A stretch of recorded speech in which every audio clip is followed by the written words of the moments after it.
Aloha, soy Adrián Bernabeu y te doy la bienvenida a Bitcoinismo, un espacio digital en el ciberespacio donde hablamos sobre Bitcoin.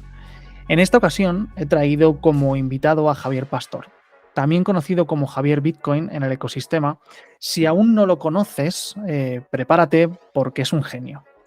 Somos amigos desde hace años y hemos coincidido en muchísimos eventos y conferencias de Bitcoin y tenía muchas ganas de invitarle. Cuando lo hablé con él, le propuse hablar de un tema que sabía que le iba a emocionar. Y ya verás que conforme avanza el capítulo se va calentando. O sea, Javi se viene arriba porque es un tema que le enciende, que lo vive mucho, que lo tiene muy interiorizado y es brutal. Ya verás que lo vas a disfrutar. Durante el capítulo vas a ir descubriendo las principales funciones del dinero, pero centrado sobre todo en la cuarta función del dinero, que no suele nombrarse y que tiene como objetivo utilizar el sistema monetario como arma de control. Algo que, por supuesto, no nos beneficia, todo lo contrario.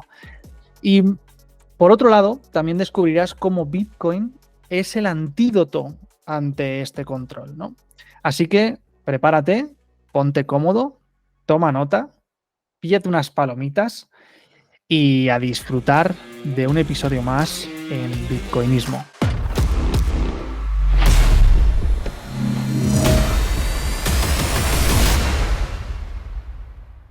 Javier, ¿Qué tal, Adrián? ¿Cómo estás? muy buenas.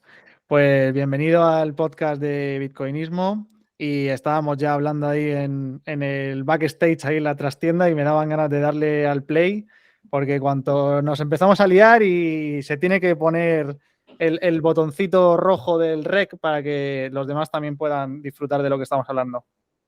Sin duda, sin duda. Es que esto, bueno, es encontrarte a alguien que le gusta Bitcoin y te puedes empezar a poner a hablar y no parar. O sea, estamos hablando pues justo de la parte histórica, ¿no? Incluso de la guerra civil, del dinero en ese momento, de la privacidad y bueno, de cómo está cambiando todo y del el mundo que viene por delante, que es una apasionante estar en el día a día de esto. Que al final toca tantas cosas Bitcoin que, vamos, a mí me alegra la vida, la verdad. O sea, me hace tener curiosidad por cosas que jamás imaginaba que me interesaran y es brutal. Así que, bueno, vamos a ir por orden. Venga. ¿Quién es Javier? Javier Bitcoin, Javier Pastor. Sí. Estamos aquí para hablar de la cuarta función del dinero, del sistema de control que ejecutan a través de esa cuarta función del dinero, pero antes quiero poner pues, en situación a todos los que nos están viendo y escuchando. ¿Quién es Javier Pastor? Bueno, yo conocí a Javier hace pues, bastantes años, en 5 años ya, 2017, 5 años. Sí. que se dice pronto, y no sé cuándo empezaste tú a conocer más o menos Bitcoin, pero por ahí sería, ¿no?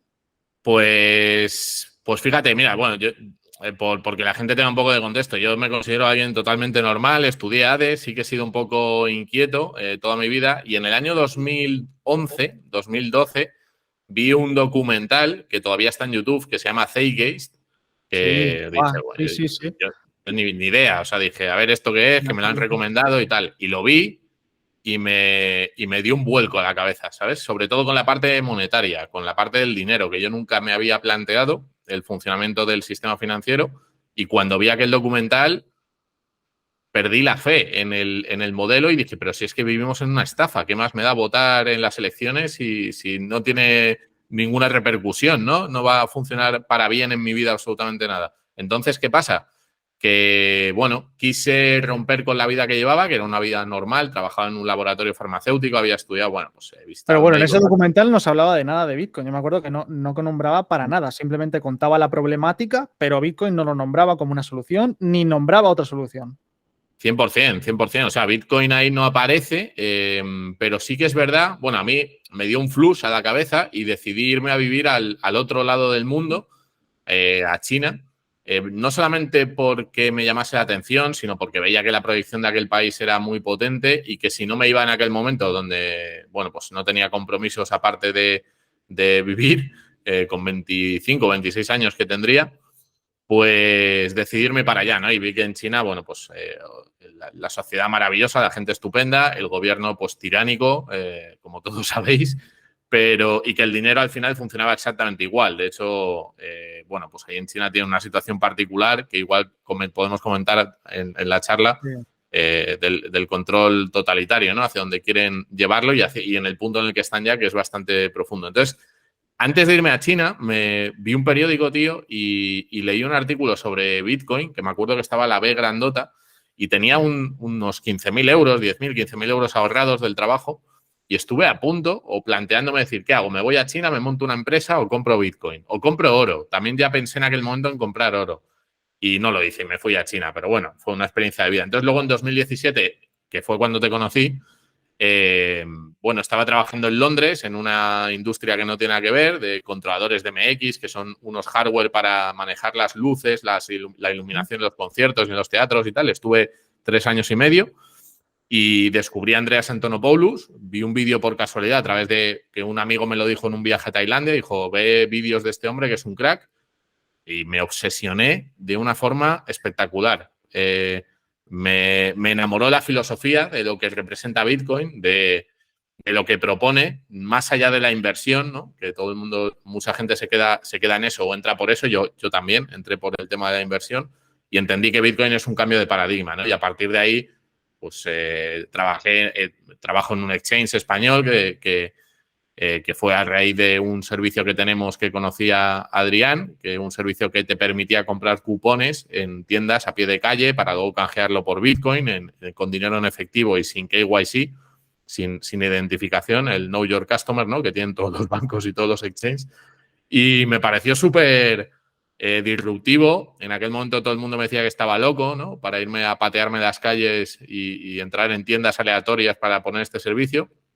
Pero fue lo mejor que he hecho en mi vida porque me introdujo en un mundo en el que he tenido la oportunidad de conocer a gente increíble, auténticos genios, incluido Adrián, que es un crack, y a todos los que voy siguiendo, ¿no? Hay gente de la que puedes aprender de forma infinita y que te abre partes del cerebro que tú pensabas que lo que hablábamos antes en el backstage, que nunca se abrirían a querer entender o aprender sobre determinadas temáticas, ¿no? Y Bitcoin lo que hace es que te cambia la forma de ver el mundo a partir de entender cómo funciona el sistema financiero y monetario en el que vivimos, que es una auténtica estafa, es una herramienta de control absoluto y totalitario por parte de una élite muy concreta a la que llamamos Estado-Nación.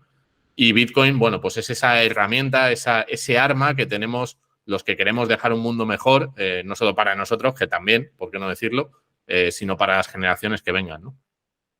Qué bueno, Javi. Pues yo me había preparado una mini introducción tuya, pero básicamente lo has resumido todo. O sea, actualmente Javier está como head de la OTC de Bit2Me.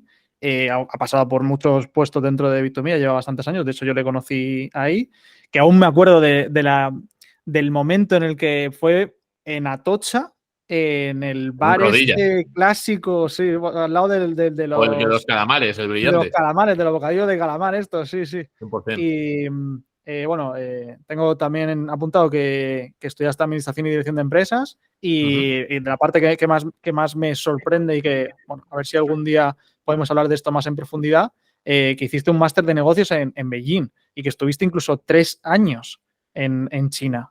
3 años en China, o sea, tiene que ser también un cambio brutal, ¿no? No sé, en tu forma de pensar, de ver el mundo, ¿no? Es una cultura que entiendo totalmente diferente y volver con que no es irte de vacaciones o estar un mes o dos, ¿no? O sea, 3 años es mucho tiempo y no sé cómo te tiene que haber, pues, Bueno, en el fondo, el viaje a China y después a Reino Unido, a Londres, ¿no?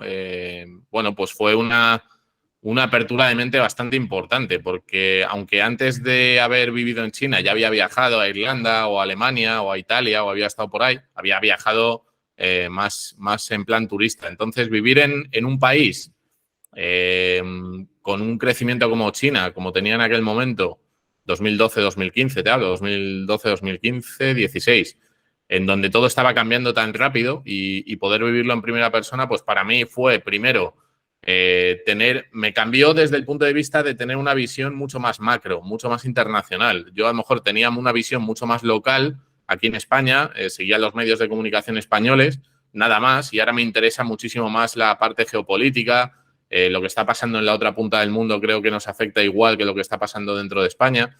Entonces, como que fue una apertura y luego entender también que todos somos, que ya lo entendía antes de irme, pero quiero decir que somos todos iguales en el sentido de que tú tratas igual a un holandés que a un indio, que a un australiano, porque son personas, ¿no? Y va a haber gente maja y gente no maja. Y antes de salir, pues como que tenía esa barrera mental de, oye, ¿cómo tengo que tratar a un francés? ¿Y cómo tengo que tratar a un suizo?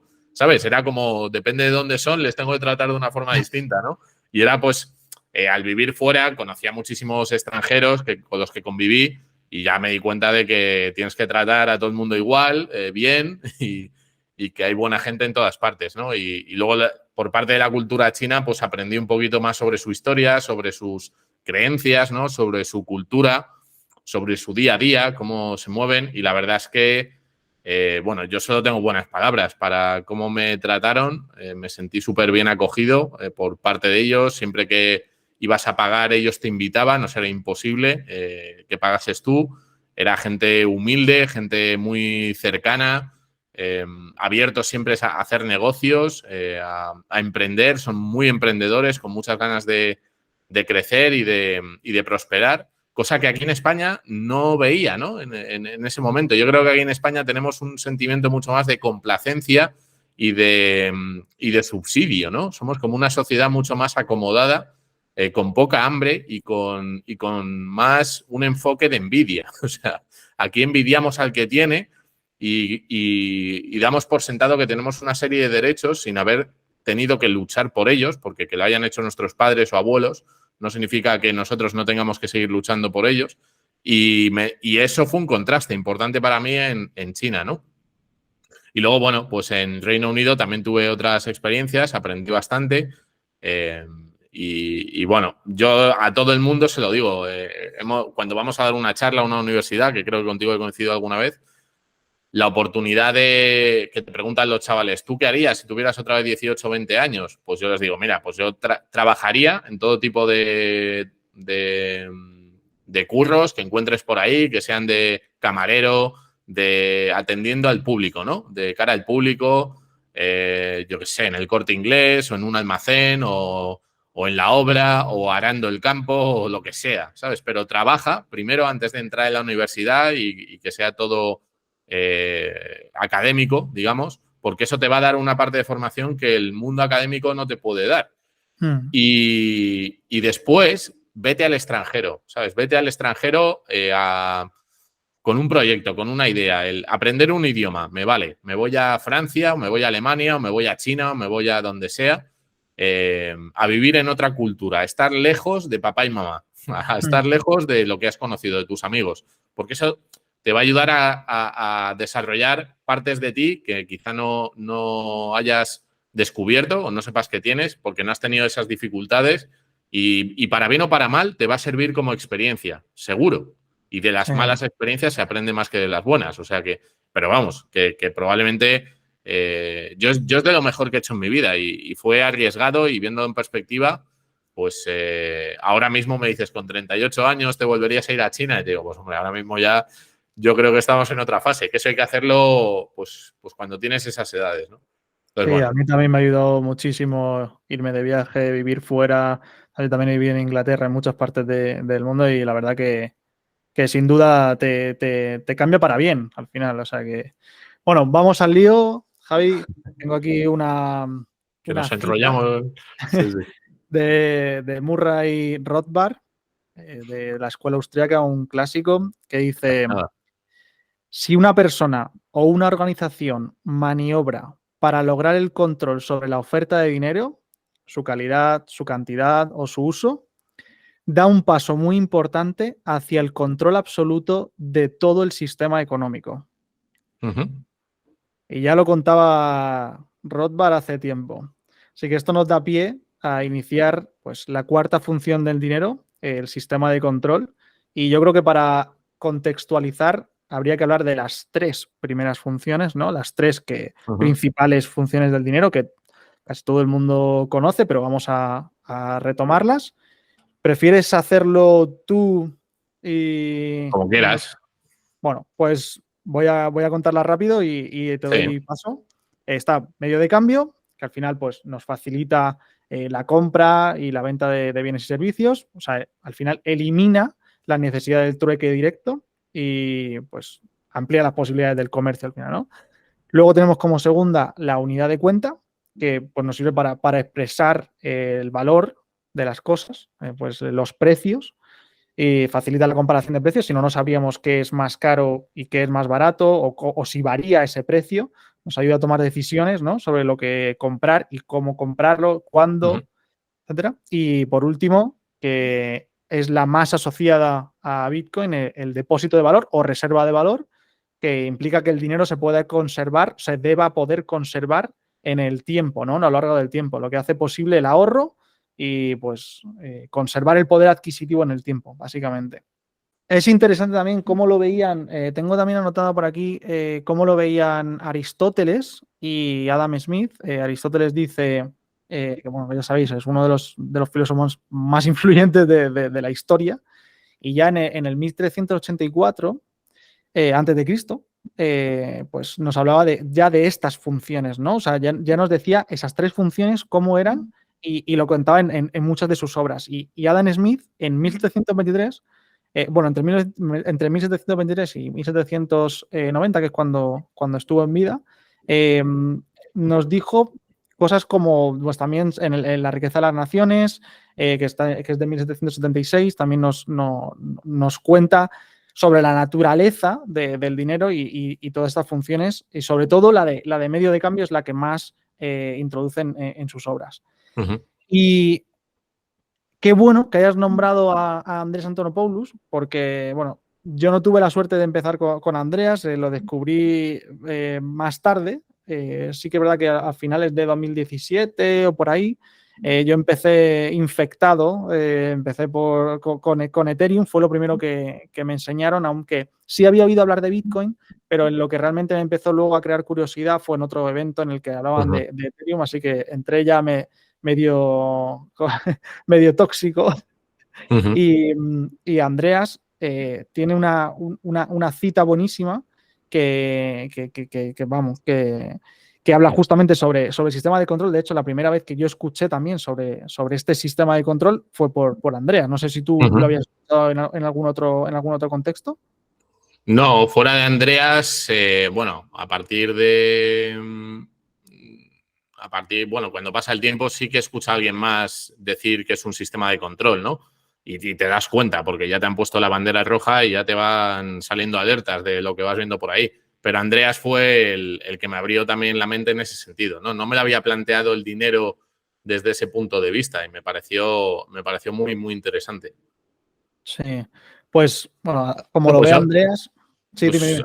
no, yo coincido contigo, Adrián, que has mencionado ahí a grandes personajes, ¿no?, de la historia sobre la definición de dinero. Ayer escuchaba a Dani y a Rayo intentaban o Rayo intentaba, no intentaba, porque lo define perfectamente, pero que el dinero es una herramienta para reducir los costes de transacción, ¿no? Entonces, bueno, pues el medio de intercambio que tú has mencionado, unidad de cuenta y almacenamiento de valor. ¿Qué pasa? Que el dinero ha sido así históricamente.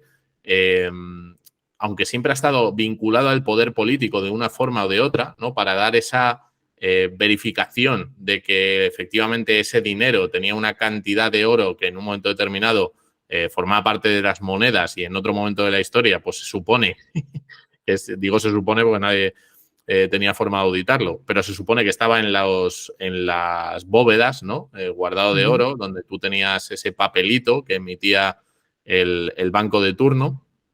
Y hasta cierto punto, bueno, pues tenía una función en donde había cierta confianza o crédito, ¿no?, en intercambiar esos papelitos que nos servían, bueno, pues para en un momento determinado ir a retirar el oro. Pero el activo subyacente, que era ese commodity, que era ese metal precioso, no tenía riesgo de contraparte. Era un dinero duro, un dinero que estaba ahí y que no había forma además de controlar cuando una persona lo intercambiaba con otra, ¿no? Eran intercambios peer-to-peer, persona a persona. Y eso hacía que, bueno, pues tuvieses un nivel de privacidad y un nivel de libertad muy importante a la hora de transaccionar. Entonces, ¿qué ocurre? Que el dinero, ¿para qué sirve? El dinero sirve como lenguaje, sirve como medio de comunicación y de expresión entre partes para definir el valor que tienen los productos o los servicios que estás intercambiando. Y es un lenguaje que hasta hace 110 años era libre. Era libre porque no tenía un sistema de control asociado, ¿no? Desde hace 110 años, un poquito después quizá, hasta que se empezó a digitalizar el dinero, ¿no? Que era más fácil de controlar, porque en el fondo con el cash, con los billetes, aunque sea dinero fiat, dinero fiduciario, sigues manteniendo de alguna forma esa privacidad cuando lo intercambias. Y aunque no estás intercambiando dinero, que estás intercambiando deuda o moneda, que eso es importante hacer ese matiz, sobre todo desde 1971, pues no tienes a un observador, no tienes a un tercero que está monitoreando, que está registrando, que está vigilando los intercambios o el uso que tú le das a esa propiedad que en principio es tuya, ¿no? Aunque, bueno, dentro, esto ya entraríamos en debate porque considerando que el dinero fiduciario es el pasivo del Banco Central, no hay ningún dinero estatal en el mundo que sea propiedad tuya, aunque hayas trabajado y te hayan pagado con él, ¿no? Bueno, yo incluso iría a que no hay ninguna otra propiedad que no sea Bitcoin que sea soberana realmente. O sea, Yo te todos diría son. el oro Pero o la incluso plata. luego llegan sucesos como el 33 con Roosevelt y cuando crees que realmente es 100% tuyo, hay alguien que te lo puede arrebatar. Entonces, ¿hasta qué punto es 100% tuyo? Algo que sí han podido arrebatarte, aunque sea en base a la violencia, ¿no? O a la fuerza. En cambio, Bitcoin, pues tiene ese. Sí, a De hecho, ver, es uno de los puntos que trato de más. O sea, es el punto central del libro de Bitcoinismo. Justamente eso, que por primera vez en la historia, y eso es una de las cosas que genera una corriente histórica nueva, es tener realmente por primera vez una propiedad privada de verdad. a ver, yo el oro, fíjate que aunque hubiese una ley que emitiese Roosevelt, ¿no? En 1933, la ley 6102 creo que era, donde bajo pena de cárcel o de multa espectacular, si no vendías el oro como particular a la Reserva Federal a un precio dado, pues te metías en problemas graves como ciudadano estadounidense. Estamos hablando de Estados Unidos, ¿no? Entonces, a ver, yo creo que eso también lo pueden hacer con Bitcoin en este momento sobre el papel. Sobre el papel pueden hacer lo que les dé la gana. Otra cosa es que tú, como ciudadano libre, tengas un activo que no depende de terceros y lo puedas trasladar, lo puedas transportar a otros lugares. ¿Qué ocurre? Y ahí sí que creo que nos encontramos bastante y que estamos bastante de acuerdo. Que el oro es mucho más fácil de controlar por sus características físicas, por sus propiedades físicas, materiales, que Bitcoin. Porque tú el oro, en el momento en el que el gobierno de España ejecuta la ley de seguridad nacional que aprobaron el 28 de diciembre, que pareció un día, el Día de los Inocentes, ¿no? Una broma de mal gusto a todos los españoles, donde podían confiscar, arrebatar la propiedad privada en beneficio de la seguridad nacional que ellos entiendan como seguridad nacional, que básicamente es la supervivencia del Estado y de su estructura, pudiéndole robar a todos los ciudadanos en un momento determinado lo que necesiten, pues claro, el oro no te lo puedes llevar a otro país y salir echando patas, ¿no? Pero Bitcoin, sin embargo, aunque saliese una ley de seguridad nacional o un decreto donde dijeran todos los ciudadanos que tengan Bitcoin en España y lo hayan comprado en exchange con KYC, que luego iremos a ese tema, les tenemos identificados y por lo tanto tienen que entregar sus llaves privadas al Ministerio de Hacienda, que Hacienda somos todos. Bueno, pues, ¿sabes? Podríamos sacar aquí un dedito, ¿no? Y decirles que se fueran Incluso, a la mierda. claro, incluso aunque hubiera, pues no sé, nos vamos más bestia aún a unos accesos a casas privadas para buscar pues pruebas de todo tipo. En este caso, si fuera cualquier cosa física, pues se podría encontrar fácilmente, pero en el caso de Bitcoin, pues ya sabes, ¿no? Si lo hemos memorizado o cualquier otra cuestión, también sería mucho más difícil de arrebatar. Pero voy un paso más allá. Si encontraran, por ejemplo, una no sé, una hardware wallet, por ejemplo, y no tuvieran esas palabras, tendrían que obligarte de alguna forma a que tú dieras de forma voluntaria el acceso a esos bitcoins. O sea, al final, sí o sí tienen que obligarte de alguna forma en esa última instancia, ¿no? En ese último paso, tienen que obligarte a que tú des voluntariamente el acceso a esos bitcoins, a ese control, ¿no? Pues justamente, ¿no? Lo que estás diciendo, que si tú puedes memorizar las claves en tu cabeza, puedes transportar un activo no tangible simplemente moviéndote de un país, cruzando una frontera, pues estamos hablando de que el control del mundo físico, que es al final el mundo estatal, es un mundo basado en el mundo de los territorios delimitados por fronteras geográficas, delimitados por incluso mares, te diría, o incluso el aire, pero el ciberespacio es ese nuevo territorio de libertad donde los individuos podemos volver a recuperar nuestra soberanía, ¿no? Y Bitcoin nos da esa posibilidad. Entonces, volviendo un poco al control y volviendo un poco a la parte histórica que estábamos comentando, ¿no? Hemos pasado Sí. ya por la creación de la Reserva Federal en 1913, 1933 la confiscación del oro. Durante, bueno, pues unos 40 años, hasta 1971, sí que es verdad que estuvo vinculado al patrón oro, la emisión de dólares, pero y que no había una legislación propia específica para controlar los capitales, para controlar las transferencias que se hacían entre los bancos, ¿no? Había bastante más, dentro de lo que cabe, privacidad de lo que hay y ahora, ¿no? Infinitamente. En 1970, el bueno de Nixon, llevó a cabo la ley del Bank Secrecy Act, que básicamente lo que hizo fue convertir a los bancos comerciales, en esbirros, en chivatos, en supervisores, en lacayos de los gobiernos, de los estados. ¿Cómo? Teniendo la obligación de convertirse en señores de la trazabilidad, pues eso, en organizar, en ver por dónde van las transacciones de cada persona, ¿no? Y a dónde se envía ese dinero. Entonces, en 1970 se inicia un camino que fue un paso más allá después de los atentados del 11S, ¿no?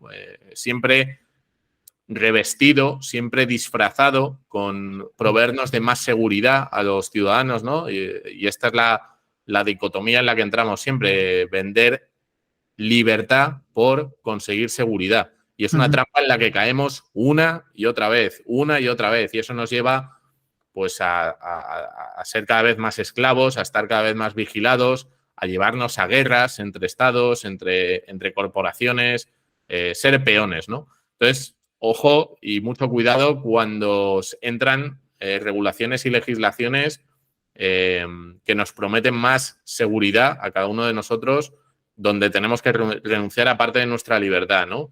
Porque los estados no van a sancionar ni a perseguir realmente pues a los malos, aunque es verdad que también hay una parte de las personas que se dedican a hacer esto que evidentemente gracias a esta legislación pues consiguen detener a delincuentes, ¿no? No digo que no porque sé que es así, pero salimos todos penalizados, ¿no? Ciudadanos que no tenemos por qué ceder nuestros datos y nuestra privacidad para poder transaccionar, ya no transaccionar, para poder recibir una nómina. Es que tú ahora mismo, si no tienes una cuenta bancaria en un banco en España o en Europa donde trabajes, o en Latinoamérica, en el lugar que estés, si no tienes un banco, es muy difícil que te depositen la nómina. Por eso, países como Colombia, ¿no? Que tienen un 60 o un 65% todavía de movimiento de dinero en efectivo, claro, se vincula mucho al tráfico y se vincula a acciones delictivas precisamente para eso, ¿no? Para ir retirando esa parte y que todo vaya al sistema financiero. Aquí en España cada vez es más raro ver a gente que paga en efectivo, y no te digo ya más en países nórdicos, ¿no? En Noruega, en Suiza, en Suecia, donde el 99% de las transacciones son digitales. En China, volvemos que hemos comentado antes, o allí utilizan una aplicación que es WeChat, donde tienen el sistema de pagos integrado dentro de la aplicación, y en el 90% de los centros comerciales y tiendas no te van a aceptar pago en efectivo, ¿no? Pero claro, es que eso no nos planteamos el riesgo y el peligro que supone, ¿no? Sobre todo en el momento histórico en el que estamos. ¿Por qué?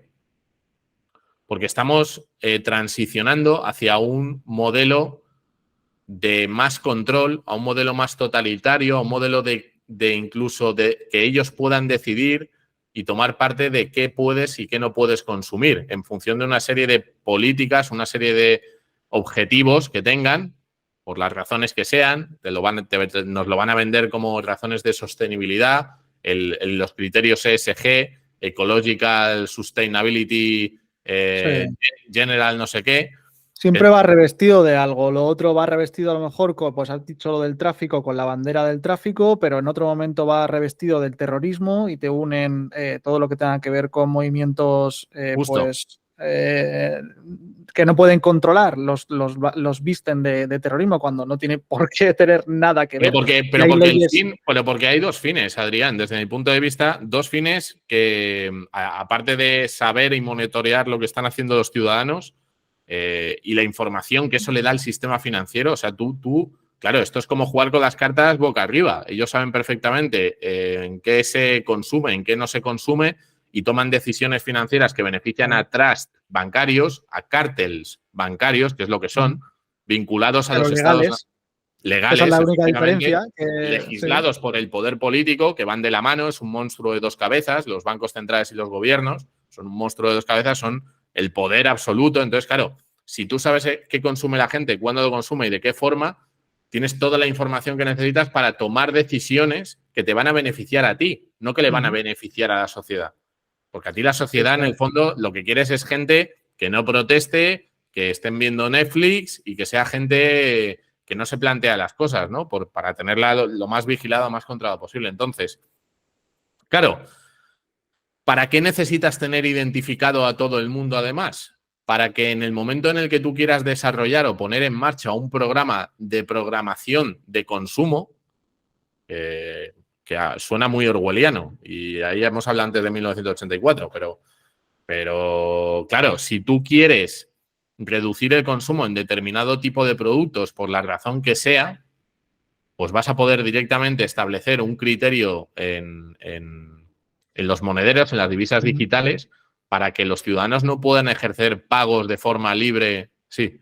Que en cierto modo no se hace tan específico, pero más o menos los tipos de interés y la inflación es esto, es más consumo, menos consumo. O sea, ¿cómo hago para aumentar el consumo, reducir el consumo? Pero claro, con estas nuevas herramientas que estás comentando y que vamos a profundizar más aún, es como más específico. No solo incentivo el consumo, sino que lo incentivo en estas cuestiones y lo desincentiva en estas otras cuestiones cuando me interesa o cuando no. Entonces yo, claro, creo que la privacidad, que la hemos dado por sentado y que nos lanzan además un mensaje muy manido, que es, si no tienes nada que esconder, ¿qué más te da que sepa lo que estás haciendo? Entonces eso es un recurso que me parece bastante pobre, ¿no? Y bastante miserable, pues para actuar y aprovecharse de la buena voluntad de la gente, ¿no? Que está dispuesta a asumir una serie de criterios. ¿Pero a qué lleva todo esto también? Esto lleva a que el sistema financiero haya dejado al margen a 4.000 millones de personas que por motivos de origen o de riqueza, de pobreza, pues no pueden entrar en su sistema financiero porque no interesa que participen, ¿no? Y eso es un problema, porque muchísima gente, muchísimos países que no tienen una infraestructura moderna o que tienen estas trabas a la hora de transaccionar, incluso si eres, por ejemplo, un inmigrante latinoamericano que está en España y que quiere ayudar a su familia, pero no estás de forma regular, como dicen ellos, ¿no? Pero te estás partiendo el lomo aquí a trabajar para enviar dinero a tu país, o, por ejemplo, cubanos que vivan en Estados Unidos y quieran ayudar a su familia y que cada vez que hacen un envío de dinero, el régimen cubano, el Estado de Cuba, se queda un 75% del dinero que envías, ¿no? Pues todo ese tipo de cuestiones son muy peligrosas. El dinero, como decía al principio, es un lenguaje. Si hay un organismo, si hay un conglomerado, un trust, un cártel que controla ese lenguaje, es como controlar la libertad de expresión. No te están dejando utilizar el fruto de tu esfuerzo para lo que tú quieras. Ujú. Y eso es una locura, pero es que es más. Si además entendemos cómo se crea ese dinero y cómo se emite y cómo llega al mercado, cómo llegan las personas que tienen que trabajar por ello, es un auténtico scam, porque la capacidad que tienen ellos es de generar dinero de la nada, entregárselo a los bancos comerciales que quieran o a los gobiernos que son corruptos y que despilfarran muchísimos recursos, que no generan riqueza, no generan ningún tipo de bien para la sociedad, sino que la sociedad genera esos bienes que luego tiene que pagar, quitándoles una parte de ese dinero que se han inventado en primer lugar y que se lo han dado a sus amiguetes, y que, como Adrián decía, si además eres una familia que te has comprado una casa con tu trabajo, con tu esfuerzo, tal, te has hipotecado, te suben tipos de interés, como a ellos no les cuesta nada crear ese dinero, si tú no puedes pagar, te quedas con la obligación del pago y te quitan esa casa que se lo quedan ellos como colateral, ¿no? Como garantía del impago. Entonces, es una forma, lo que están haciendo es creando dinero de la... Perdón, creando dinero de la nada, endeudando a la población y haciendo que utilice su sistema, es ir arrebatando los activos reales que hay en el mercado.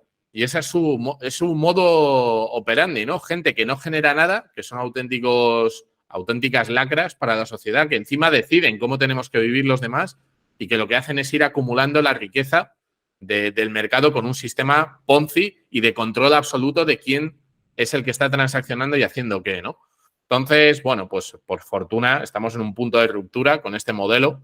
El modelo se está rompiendo a pedazos también y, bueno, pues no sé, a mí lo que me frustra mucho, por eso me pongo tan vehemente y tan emotivo con estas cosas, me vengo un poco arriba, es pues eso, que la gente, no, digo la gente normal, la mayoría de la gente estas cosas no se las plantea, ¿no? Y cuando se los cuentas, claro, lo que estás poniendo en cuestión es un dogma que tienen interiorizado, una creencia de que el Estado hace las cosas por tu bien. Y claro, cuando les hablas de que te controlan y te vigilan, te dicen, hombre, eres un conspiranoico, no es para tanto.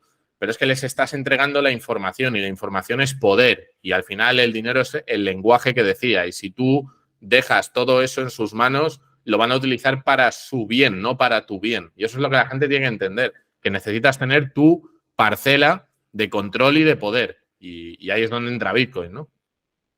Efectivamente, efectivamente. ¿Qué es lo que, por retomar también lo que te comentaba al principio de Andreas, que gracias a Andrés Antonopoulos ambos hemos pues reflexionado sobre esta cuestión? Él lo define de esta forma y tengo aquí apuntado cómo lo define. Dice, las funciones de depósito de valor, medio de intercambio y unidad de cuenta las conocemos por milenios, que es lo que hemos hablado antes, que comentaba de que ya Aristóteles ya está hablando de esto. Dice, pero en 1970 el presidente Richard Nixon, que es lo que tú comentabas, justo esto mismo, el Bank Security Act, dice, en ese momento convirtió el dinero en un sistema de control. Un sistema de control que intenta utilizar el dinero como un arma política con el fin de controlar quién puede enviar y recibir dinero, y cuyo objetivo final es la vigilancia completa de todas las transacciones alrededor del mundo, lo que supone una completa vigilancia totalitaria. Este cambio ocurrió hace 50 años y se ha integrado gradualmente en todos los países del mundo, en cada servicio financiero y en cada banco. El área de servicios financieros se ha convertido en una rama de cumplimiento de la ley, que es lo que tú comentabas también, Javier. Dice, el dinero como sistema de control sustituye todas las otras funciones del dinero. Cuando el dinero se utiliza como una herramienta de cumplimiento, las otras funciones del dinero se comienzan a erosionar.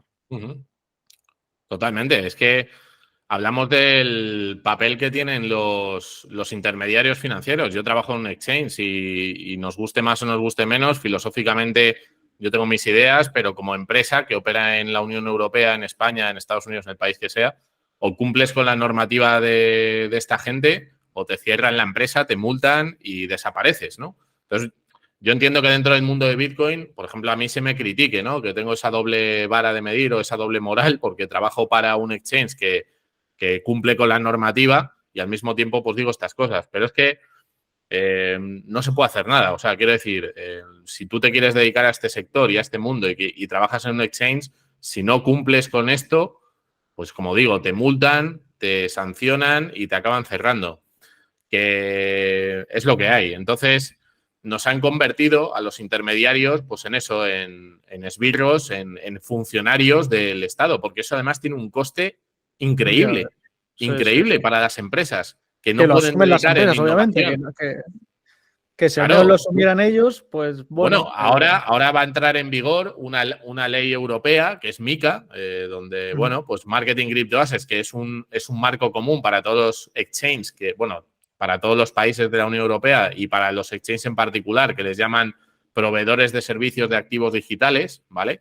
Donde, bueno, pues tenemos que tener unas reservas de capital espectaculares como garantía, que tenemos que tener un departamento de compliance con unos profesionales que tiene un coste altísimo. ¿Y qué es lo que haces con eso? Lo que estás haciendo es levantar un muro a la innovación y a la gente que quiere emprender en ese sector, porque no van a poder desarrollar sus negocios y dar soluciones alternativas, y lo que estás haciendo es premiar el libro de Ayn Rand, de La rebelión del Atlas, que me lo estoy terminando, me parece espectacular, con el tema del metal burden y cómo los raíles, la construcción de los raíles con nuevos materiales en Estados Unidos es boicoteado y es frenado por la burocracia y es un tema político, ¿no? No entro ahí, pero para que os hagáis una idea, básicamente lo que decía Ayn Rand es que hay una serie de personas que intentan tirar del carro y hacer cosas nuevas, y hay, bueno, pues está la vieja guardia, están los actores tradicionales que no quieren cambios ni innovaciones, que quieren que todo siga funcionando igual porque viven de puta madre, y en cuanto ven una disrupción potente, le ponen todas las pegas y todos los palos en las ruedas que pueden, ¿no? Y eso es lo que pasa con los exchanges. Los exchanges, que algunos han crecido súper rápido, se han arriesgado, han hecho cosas que en teoría son ilegales, pero bueno, luego ves el tema de FTX, cómo era amiguete de Gary Gensler y cómo al Sam Bankman-Fried le están dando un trato preferencial en Estados Unidos y que todo es una merienda de negros, ¿no? Entonces, ¿qué quiero decir con esto? Que es todo un negocio, que es todo pretending, ¿no? Que es todo una fachada, pero en realidad está todo más podrido que la leche. Entonces, claro, tú como... No, es que a mí me molesta, tío, y yo hablando así, pues también tengo mi problema, ¿no? Pues no, porque, bueno, a mí me gusta expresar lo que pienso y lo que siento, y creo que es así de verdad. Entonces, cuando estás en esos ambientes, en esos entornos, pues tienes que guardar muchas veces la forma, no sé. Y yo por eso te invito aquí, para que no te cortes ni un pelo y para que cuentes. No, ya, hombre.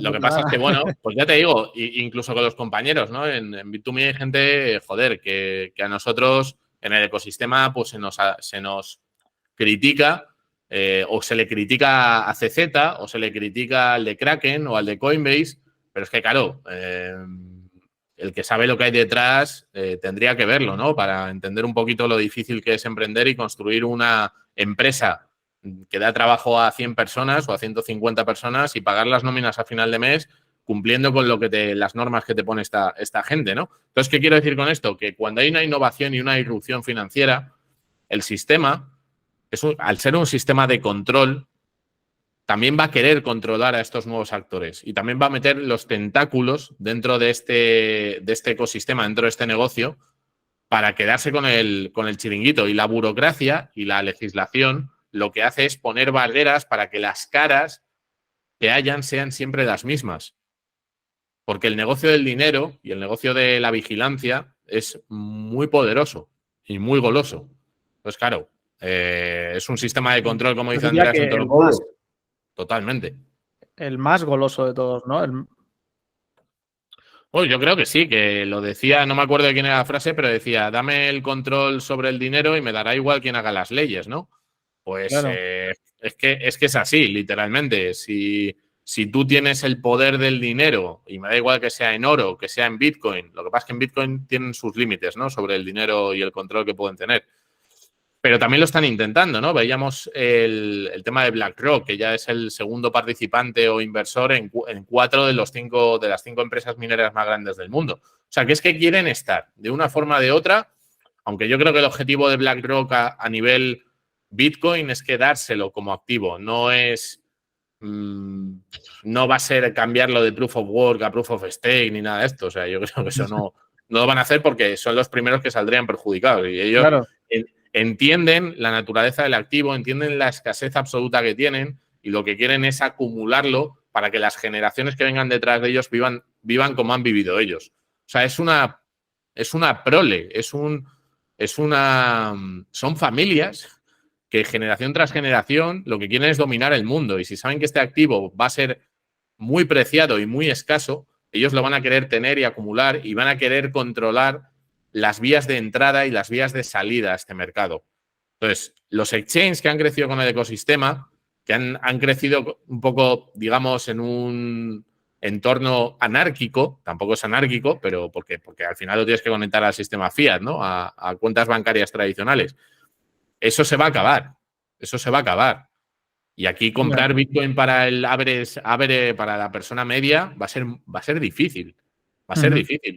Mi teoría es que van a poner requerimientos de patrimonio. O sea, que tú, si no tienes una determinada cantidad de dinero, no te van a permitir comprar Bitcoin. O vas a tenerte que ir a jurisdicciones muy concretas para poder hacerlo, ¿no? Entonces, pues bueno, ese es un poco el tema. No sé si se ha parado, si me estás oyendo o no. Hola. Se ha cortado, Javi. ¿Me oyes ahora? O sea, se estaba cortando hace un rato, pero ya en Ahora esta te ocasión digo, se ha cortado del todo. A ver. No, pues decía eso, Ahora sí. que yo creo que para muchas personas que van a llegar tarde a este tema, pues va a ser muy Se difícil. se corta, Javi. A ver, no sé si soy yo, tío. ¿Sí? A ver, ahora sí te veo bien y te digo bien. No sé si es que los temas que estamos tocando son muy sensibles y hay... A ver, ahora. Vale, pues es eso, ¿no? Que estamos en una ventana abierta que creo que se está cerrando, que mucha gente no lo entiende. El otro día ponía un tuit que decía que, hablando con algún cliente, me decía, no, yo si apruebo el ETF compraré. Y digo, tío, Sí, al final es que, aunque, o sea, por lo que comentabas también de que cada vez será más complicado y todo eso, independientemente de leyes que pongan y todo esto que también comentabas, que a lo mejor hay alguna ley, todo eso en realidad pues puede pasar, pero independientemente de eso, por la propia naturaleza del activo, o sea, hay gente que, no sé, se cree que claro, que siempre que quiera podrá ir a un exchange y comprar Bitcoin, pero si es algo limitado, los exchanges no tienen por qué tener disponibilidad siempre para siempre, porque si la gente lo va acumulando, y de hecho ya estamos viendo un descenso de cuántos Bitcoin hay disponibles en los exchanges, que cada vez se va reduciendo, que siempre ha ido en aumento, pero en este momento estamos yendo en descenso. Y claro, tiene sentido porque los exchanges no están hechos para la custodia, están hechos para el intercambio, están hechos para que tú tengas un lugar donde poder comprar, pero claro. no para que lo deposites allí. Entonces, claro, la gente va entendiendo esto poco a poco y los va retirando. Entonces, cuando lo va retirando, no va a haber disponibilidad. Y si la gente encima del peer-to-peer tampoco cada vez los va reteniendo más y tal, va a haber un problema en el sentido, bueno, un problema depende de para quién, ¿no? Pero, bueno, para quien lo quiera comprar, de tener disponibilidad y eso inevitablemente pues subirá el precio y que suba el precio hará que ciertas personas sí que te bueno, es oferta y demanda de toda la vida. Pero bueno, volviendo dime. al tema en cuestión del control, vamos a tratar de bajar a tierra, Javi. ¿Cómo podemos que la gente entienda esta cuestión en sí de esta cuarta función?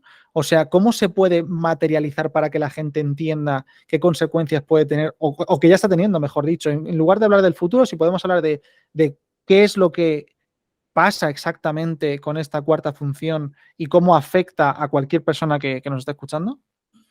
Bueno, pues que tienes una dependencia absoluta de entidades en las que no puedes confiar. Y ellos te están pidiendo que te desnudes frente a ellos por nada a cambio para poder disfrutar del uso de su sistema. Y si no lo haces, si no les complaces, si no te rindes ante ellos, no puedes utilizar dinero para transaccionar. Entonces, lo que la gente tiene que entender es que nos estamos sometiendo, que estamos cediendo toda la libertad y toda la capacidad de negociación que tenemos con esta gente. Y que la privacidad es una parte importantísima, la privacidad y la posibilidad de transaccionar sin ellos, porque si me dicen, hombre, es que el dinero en efectivo no lo pueden controlar, sí, pero se lo quieren cargar también. El dinero en efectivo, que sigue siendo dinero fiduciario y que al final para mí es la mejor forma de dinero que hay dentro del sistema fiduciario. ¿Por qué? Porque además tú cuando te abres una cuenta bancaria y dejas tu dinero en el banco, ese dinero ya no es tu dinero, es el dinero del banco. Eso la gente tampoco lo entiende, que la cuenta bancaria es del banco y que ellos tienen una deuda contigo. Pero que si el banco tiene un problema, aunque te vendan que tenemos el fondo de garantía de depósitos que cubra hasta 100.000 euros, de los depósitos que hay en España, que son más o menos 1,2 billones, no tienen ni para cubrir 10.000 millones de euros. ¿Y qué te crees? ¿Que te van a cubrir a ti el primero si hay un problema? Entonces, el dinero en efectivo, además de que te permite transaccionar con privacidad, es dinero que es tuyo. Es igual que el oro que tienes. Digo en términos generales, no digo en términos teóricos, porque ese dinero al final es una deuda que tienen con el Banco Central, ¿no? Que todos tenemos con el Banco Central y ese dinero no es tuyo, es del Banco Central. Pero, porque es un activo financiero. Pero se lo quieren cargar por eso. Entonces, vamos de cabeza y cuesta abajo y sin frenos hacia ese momento. Entonces, para que la gente lo entienda, pues que dentro del sector financiero, dentro del momento histórico en el que estamos, depender de toda esta gente y confiar en ellos y cederles nuestros datos y privacidad, pues yo creo que nunca ha sido más peligroso que ahora, ¿no? Pero bueno, es mi opinión. Sí, al final, aparte de la cuestión que es súper interesante, y de hecho yo diría que es la más importante, la que estás comentando, de la propiedad en sí de ese activo, también hay otras fórmulas o otras formas de control, como pueden ser la censura, por ejemplo, el simple hecho de que si hay otra persona o otra entidad que tiene el control de este tipo de redes, porque también son redes y también son activos, dependiendo de que uses, pues yo qué sé, dólares, no es lo mismo que si estuvieras usando pesos argentinos, pero por ejemplo, y también te voy a dejar que hables sobre esta cuestión de las redes que controla el propio Estados Unidos y el propio dólar, que es la red más grande del mundo al final, ¿no? Tiene la capacidad de censurar no solo a su propio país, sino a otros países. Claro, es que a nosotros, o sea, como entidad financiera que opera en Europa, al final dependes de Estados Unidos, ¿no? Estados Unidos es el policía, es el vigilante de las transacciones. Pero no solamente eso, porque Estados Unidos utiliza políticamente ese dinero. ¿Cómo lo utiliza políticamente? Sancionando a ciudadanos de un país con el que no se lleva bien. Es decir, si tú eres cubano o eres venezolano o eres iraní o eres norcoreano, bueno, norcoreano tío es complicado, pero si eres de cualquiera de estos otros países, de Rusia ahora mismo, y vienes a España, en España a ti no te abren una cuenta bancaria por ser de ese país, aunque tú no hayas hecho nada. Sí, O sea, eso directamente es discriminación, incluso podríamos llamarlo casi racismo. Bueno, yo creo que son intereses políticos y de... Sí, pero por raza, final, o sea, la discriminación al final es... esto al final es como la guerra, Adrián. Sí, Tú ves a Putin, o ves a Xi Jinping, o ves a Biden, o ves a Ursula von der Leyen, que se llenan la boca de las democracias y la libertad y lo que defiendan, ¿vale? Y luego el soldado que muere es el hombre que ha estado viviendo una vida normal con una familia. Y ese es el que mandan a morir. Pues eso pasa lo mismo con el dinero. Tú te llevas muy mal con Maduro porque no te gusta lo que hace Maduro con las empresas que extraían el petróleo porque se ha quedado con todo y es un comunista capullo que ha destrozado su país. Y en vez de ir a por él, lo que haces es penalizar a toda su población.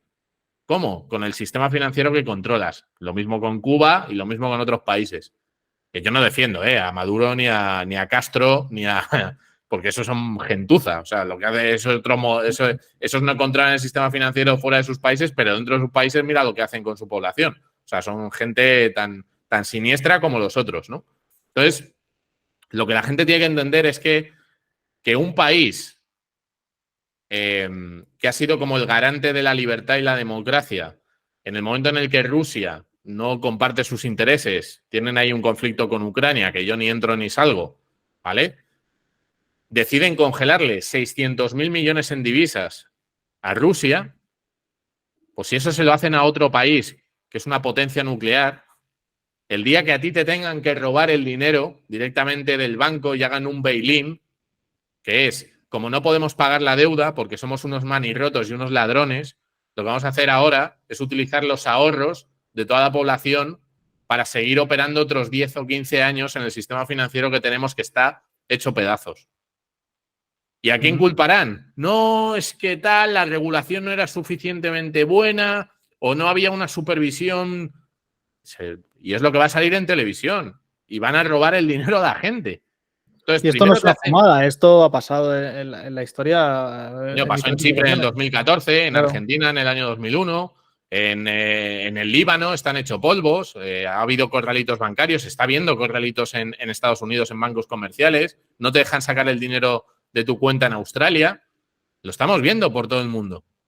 Entonces, crean una dependencia absoluta, te lo envuelven con seguridad y luego lo utilizan como arma política y arma estratégica financiera contra otros estados o contra su propia población. Porque Sí, si tú vas al banco mañana, si tú lo de vas al los banco mañana, camioneros en Canadá, por ejemplo, oye, pues no me gusta lo que estás haciendo ni el motivo por el que, y te congelo. Al final, estos son los ejemplos en los que se utiliza esta herramienta de control llamada dinero. Esta forma de dinero, mejor dicho, esta forma en concreto. Y que luego tienen una. Y que luego es que juegan a ser dioses. Es que la gente no lo entiende, pero en la India, en el año 2013, el Narendra Modi, que es el presidente, lo que hizo fue redenominar un billete que estaba en circulación de la noche a la mañana en 48 horas y decir que ese billete ya no era de curso legal. El caos que creó este hombre, pero el caos que está creando el Banco Central Europeo, la Reserva Federal, subiendo tipos de interés a la velocidad que lo está haciendo, la destrucción económica que están generando cuando luego un Silicon Valley Bank, un First Republic Bank quiebra y le meten la pasta, la liquidez de los impuestos de todos. Pero es que estamos tontos. Ya ves.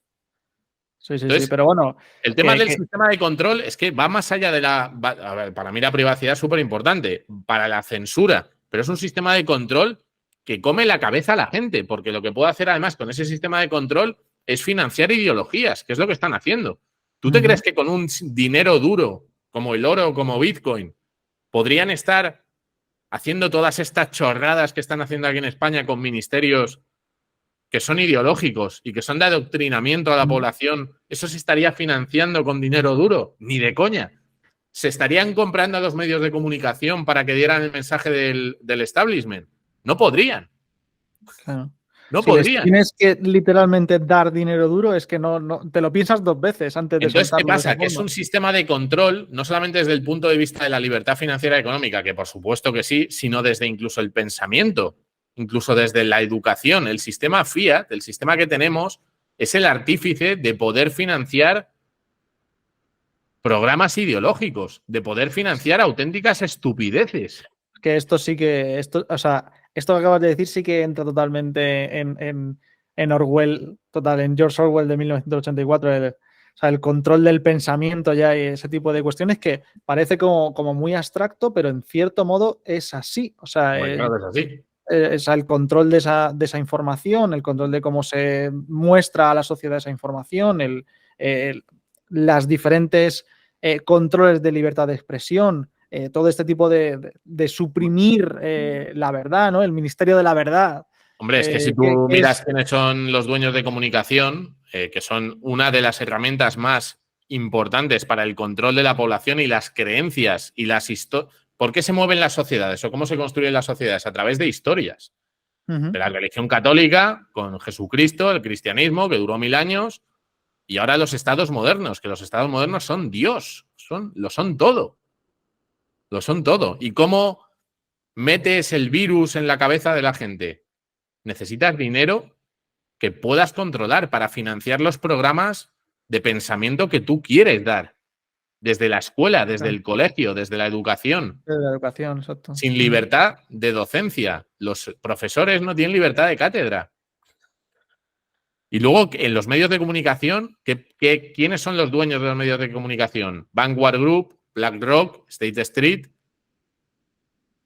Son los mismos. ¿Quiénes son los dueños de las agencias de comunicación? Son los más poderosos son los fondos más poderosos del mundo. En cada país, pues el suyo. En Rusia, Sputnik tendrá el suyo. En China, la agencia Xinhua tendrá el suyo, la agencia Reuters, que es del Banco de Canadá. Entonces, claro, cuando tú tiras del hilo y miras el sistema de control que va más allá de, o sea, que es principalmente es eso, la censura de las transacciones, el control y la falta de privacidad, ¿no? Y la total dependencia de un sistema financiero y monetario para poder desarrollarte como persona en esta sociedad, porque si no estás jodido. Pero es que a partir de ahí, el sistema fiat y el control del dinero, si yo tengo el dinero de todos los ciudadanos, yo tengo la posibilidad de financiar lo que a mí me dé la gana, el cambio climático o la igualdad de género del Ministerio de Feminista o LGTBIQ+, o lo que a mí me dé la gana. Efectivamente. Sí, sí, sí. Hasta que no consigamos hacer esa separación, ¿no? Del Estado y el dinero, que es también lo que promovía Hayek, ¿no? Que es esa clásica de discurso suyo, ¿no? Que decía que no se quitará ese control hasta que no consigamos separar esos poderes. De repente, vamos, totalmente inesperado para algunos y para otros no tanto, nace una nueva herramienta para fomentar este control, que son las famosas CBDCs ahora. Controlar las mentes, Adrián. Y bueno, luego las CBDCs. Que eso es un melón yo el tema de las CBDCs, fíjate que he intentado informarme, aprender todo posible, ¿no? Y sí que es verdad que por un lado tiene sentido que lo hagan, pero por otro lado estarían, bueno, pues desmantelando el sistema que tienen ahora mismo. ¿Por qué? Porque una CBDC, en principio, sería un dinero que utiliza el ciudadano directamente en un monedero conectado al Banco Central, pero ese dinero originariamente no estaría conectado al Banco Central, estaría en un depósito bancario normal, en una cuenta bancaria normal. Entonces lo que le estás haciendo es quitarle poder al sector financiero, al sector bancario, en pro de dárselo a un banco central. Entonces ahí va a haber un choque de trenes. Pues claro, los bancos, si por un lado tienen a Bitcoin, que mucha gente va a correr como locos hacia Bitcoin para no estar metidos en esta locura. Como tú y yo. Correcto, como tú y yo, y como espero mucha gente que nos ve. Y hacia el otro lado va a estar la CBDC, los bancos tradicionales lo tienen jodido, porque ellos viven de los depósitos. Entonces, la CBDC les quita depósitos y al final es dinero digital, igual que el que puedes estar usando ahora con la tarjeta. O sea, el usuario no va a encontrar ninguna diferencia. Pero, ¿qué diferencia tendríamos con esa CBDC? Que lo hemos visto hablando en el Foro Económico Mundial y en alguno de estos foros de gente que va en jet, ¿no? Y luego nos dice que vayamos en bici. Bueno, pues esa gente dice que ese dinero es programable. Y programable significa que pueda establecer criterios de consumo, que pueda poner caducidad a tu dinero, que pueda establecer una zona geográfica donde tu dinero va a funcionar. Las famosas ciudades de 15 minutos. Entonces, que esto está pasando y que lo están, para mí solamente el hecho de que lo planteen y lo pongan encima de la mesa como una alternativa y como algo posible, me parece que debería levantar todas las alertas y poner en precaución a todo el mundo, ¿no? Porque claro, luego, cuando discutimos de Bitcoin hablamos siempre de precio, ¿no? Y bueno, ¿va a subir o no va a subir? Pero es que para mí todo esto es más importante que el precio, al final. Sí, por supuesto. ¿Cuánto vale un activo como Bitcoin? ¿Qué valor va a tener Bitcoin en un mundo como el que estamos describiendo? Es infinito, tío. O sea, es que es la única posibilidad. Por eso, o sea, al final, cuando se ve tan catastrófico todo esto, por supuesto, tiene al final su parte positiva porque nos lleva hacia el mismo sitio, en realidad. Nos lleva hacia el mismo sitio, quiero decir que todas las supuestas barreras, todo lo que quieren hacer, todo lo que quieren, parece que lo están haciendo como tratando de salvar el barco, pero el barco pues que está destruido y vamos a... Andreas Antonopoulos tiene un pod muy bueno que habla con esa analogía que estás poniendo ahora, que es que el barco se hunde y los medios de comunicación, que serían los violinistas que están tocando en la cubierta, ¿no? Aquí no pasa nada, ¿no? Aquí no pasa nada, todo va bien, hay trabajo y tal, y hay gente que ya está subiéndose a los botes. Claro. Y lo que pasa, y lo que vemos son otros barcos. Los botes de color naranja, claro. Claro, los botes son Bitcoin. Y desde el barco, lo que vemos que vemos otros barcos, que son el peso argentino, que son la lira turca, que son la libra esterlina, que son el yen japonés, y que es el euro. ¿Y qué está pasando con esos barcos? Que se están hundiendo todos. ¿Y unos dónde más van a acabar rápidos, esos? unos más lentos, algunos están más jodidos, otros bueno, otros son más grandes y tardan más en hundirse, pero se están hundiendo. Entonces, que traten de hacer estos parches, porque al final las CBD son parches, pero son parches que en cierto modo ayudan también, pues ayudan a esa adopción de Bitcoin, porque una de las barreras grandísimas que hay es la digitalización del dinero, ¿no? Es el hecho de que te cueste, a nosotros no, pero la mayoría de gente, pues, oye, pues que con un teléfono, ¿cómo me voy a fiar de que el dinero sea a través de esto? Y que no estoy acostumbrado a hacerlo así, quiero tocarlo, ¿no? La típica de, no, yo necesito tocarlo. Pero claro, cuando sí o sí te obliguen a que sea digital, a que sea a través de un teléfono y veas, oye, entonces, ¿cuáles son las diferencias realmente? Porque, vale, ahora lo diferencio porque esto es digital y porque esto es tangible, físico. Pero cuando ya no hay ese tipo de diferencias, ya empieza a abrirse otro melón.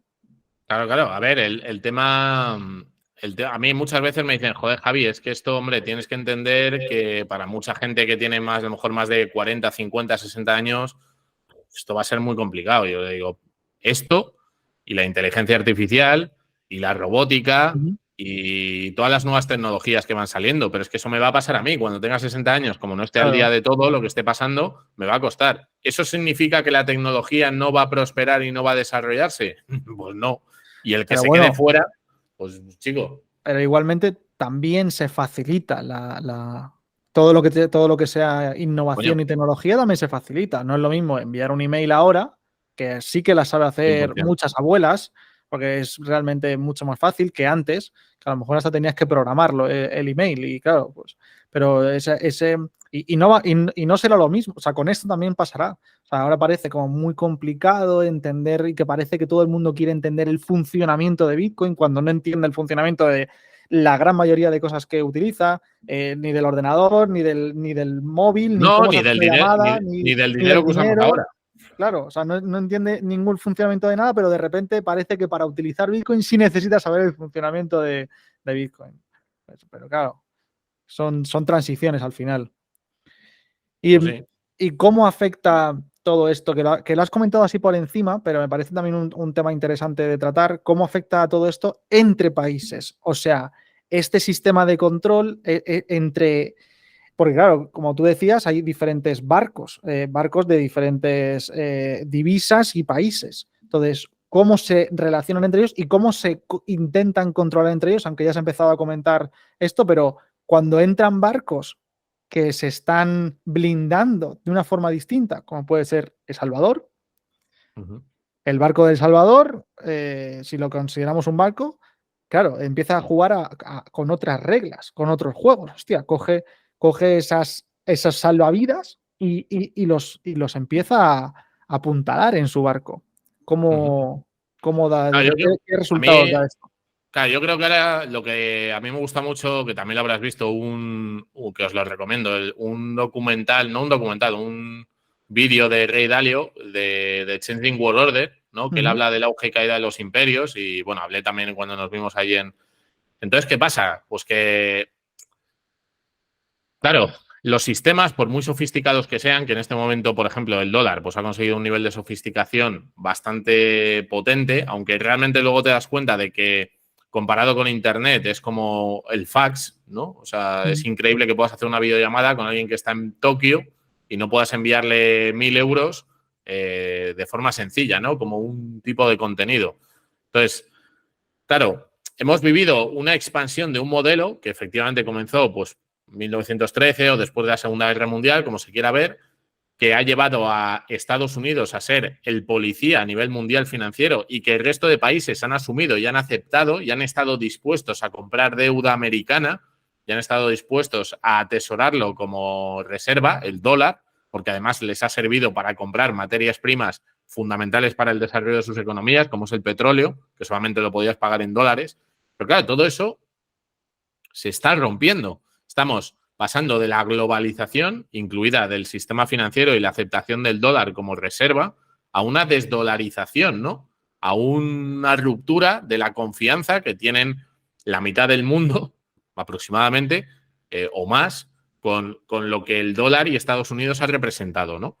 Entonces, claro, yo diría que hemos vivido en un modelo en el que efectivamente Estados Unidos ha ido sancionando, ha sido el policía del mundo y ha ido bloqueando a determinados países con los que no estaba alineados, que con el inicio de la guerra de Ucrania, bueno, pues hemos visto una ruptura y un auge de un nuevo grupo de países que son los BRICS, que se están organizando para poder transaccionar y poder comerciar en una divisa alternativa al dólar. Veremos cuál es, porque algunos dicen que lo van a hacer con una moneda respaldada en oro, otros dicen que a lo mejor utilizan Bitcoin. Yo creo que tiene todo el sentido que utilicen Bitcoin, la verdad, para ese tipo de transacciones, porque si hablamos de Brasil, Sudáfrica, la India, China y Rusia, pues, y Arabia Saudí, Argentina, Egipto, etcétera, etcétera, si a mí alguien me dice que esos países van a estar, van a confiar los unos en los otros, exacto. Por eso diciendo, no, yo tiene que ser mira cuánto oro tengo. Y tiene que ser digo, bueno, un dinero apolítico totalmente. O sea que. correcto. Entonces, ¿qué pasa? Que estamos pasando de una globalización de una divisa que es el dólar a una desglobalización que yo creo, y lo creo firmemente, o sea, que la entrada de BlackRock en este momento y que tantos países estén alineados queriendo comerciar en un dinero diferente al dólar no es casualidad.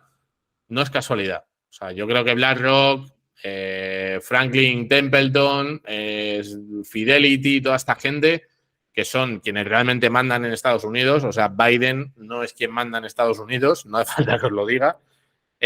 Claro, que quieran acumular este activo, que El Salvador, como tú decías, y haya países, digamos, no alineados o neutrales, pues que en un momento determinado digan, hostia, esto se está rompiendo a pedazos.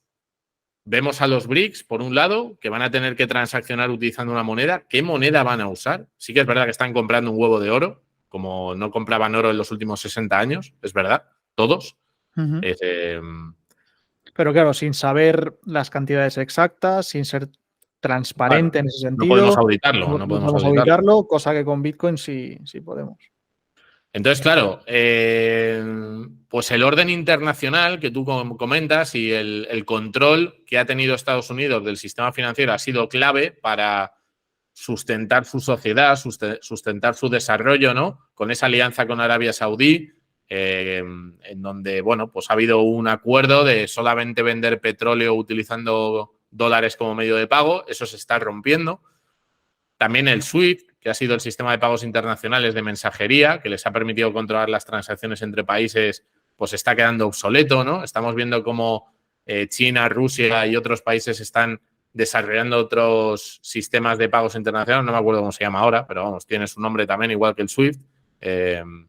Y vemos cómo hay alianzas y bloques geopolíticos que se están alejando de esta hegemonía financiera. Entonces, partiendo de la base de que Internet, al final, es una plataforma global que conecta a todos los países, si de esa plataforma global, peer-to-peer, donde no tienes que depender o confiar en un tercero para saber que la transacción que tú hagas le va a llegar al destinatario y eso va a quedar reflejado para los tiempos de los tiempos en la cadena de bloques de Bitcoin, si yo no confío en Xi Jinping o Xi Jinping no confía en mí y yo le vendo petróleo, pues tiene sentido que el dólar caiga y lo sustituya el yuan. A mí me cuesta creerlo, porque claro, no tiene lo mismo al final. Me cuesta creerlo. Y la diferencia histórica que tenemos en este momento con otros momentos de cambio de paradigma, como dice el rey Dalio, es que ahora están las bombas nucleares.